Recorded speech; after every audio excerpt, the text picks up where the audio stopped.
Good afternoon, everybody. For Wednesday, August the 17th, I'm Hubert O'Hearn, and this is A Book and a Martini. Doing something a little bit different this week. Normally, I've been talking about more or less historical writers and their works, but every now and then I want to change the pace a little bit when I run across a book that is truly remarkable that I really want to bring to your attention and urge you to read. I'm going to do that instead. This week, I want to discuss David Berlin's new book, The Moral Lives of Israelis Reinventing the Dream State. It's being released in Canada on August the 23rd. I strongly urge you to buy a copy of this book and to read it. If you don't live in Canada, you can get a copy through my Amazon bookstore. I'm not doing this as a plug to make money, although it'd be nice. But you can reach that through buythebookreviews.com. I'll put all the URLs and so forth in the notes below this video. One sec. I've read widely and deeply about what we can call the Arab-Israeli conflict over the years. Perhaps the best history I read last year in 2010 was Dr. Jonathan Schneer's book, The Balfour Declaration, about the political origins of the state of Israel. Took many university courses on it, have followed the news, as I hope you have too. But for the first time in my life, I think that I've actually come close to an understanding of what it means to be an Israeli. Not a total understanding, mind you. I don't think that David Berlin himself has totally personally encompassed what that is. A bit about the author. David Berlin was born Zephyr Berlin in the nascent state of Israel in 1948. His parents were Sabras, those settlers of the state that we now know as Israel in between the two wars, World War I and World War II. They left Israel when David was a toddler and moved to Toronto. It was at that point where Zephyr became David, his middle name, in order to better accommodate to the more anglicized school system and children his own age in Toronto. He hated that.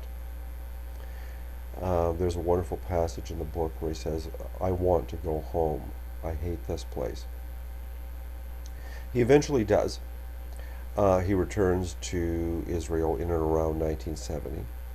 He serves his military service, fights in the Yom Kippur War, is part of Ariel Sharon's reconnaissance team. In the book, Sharon is, I think, of the historical figures, the ones you know from the newspapers and so forth, the most interesting one. Garrulous, entertaining and loving to his troops, a political manipulator, impetuous, and ultimately you would have to call him a heel. Berlin feels, and he quotes others who feel the same way, that Sharon more or less caused the Yom Kippur War by urging the settlement of Gaza. And of course, the irony of that is that Sharon eventually was the one who ordered the dismantling of those settlements in Gaza, all because of a conflict with Moshe Dayan, his personal ambition that drove him. But this is not a political history per se. This is something rather unique. This is a man taking his own family, exposing it emotionally. This is a tremendously, tremendously honest book, and relating that to Israel itself. Post-Israel, the first time anyway, David Berlin studied at the University of Chicago, became a scholar, a writer, the founding editor of the Walrus magazine. If you're Canadian, you've probably heard of the walrus. Do pick it up at the newsstand. If you're not Canadian, look for it online. It is basically our version of the New Yorker or Harper's. It's exceptionally well written. It's a brilliant magazine of arts, culture, politics, humor, fact. So there is this blend of family and state and attempting to find a solution for the problem that is Israel. The main learning I got from this, and by the way, if you would like to read my written review, why I'm doing the video review is that the written review has been sold to winnipegreview.com. If you're in the Winnipeg area, you can pick it up in print too. Eventually, in 3 months, the printed review will appear on the website, buythebookreviews.com. Until then, Winnipeg has the rights to that. But the essential problem is, what is Israel? Is it a Jewish state, by which I mean a theistic state? Is it a Hebrew state, by which I mean one devoted to that culture? Or is it a secular state, like France, Ireland, Canada, the United States, etc., one where there is separation between church and state? That actually was Ben-Gurion's idea and ideal. Also, interestingly enough, the heavily Orthodox Jews reject the idea of a theistic state. So you have these conflicts. Canada has the two solitudes between French and English. In Israel, you have three solitudes. You have the cultural Jew, the religious Jew, and the secularist. Berlin's relationship with his own family reflects this. One thing that will wrench your heart out, if you have one, it will be wrenched, is that he never refers to his father by what we would term dad, Abba. No dad, no pop, no the old man, just more or less, hey you. When his father dies, his parents return, by the by, to Israel in retirement. When his father dies, he leaves behind a letter for his son to read. I'm just looking for it here.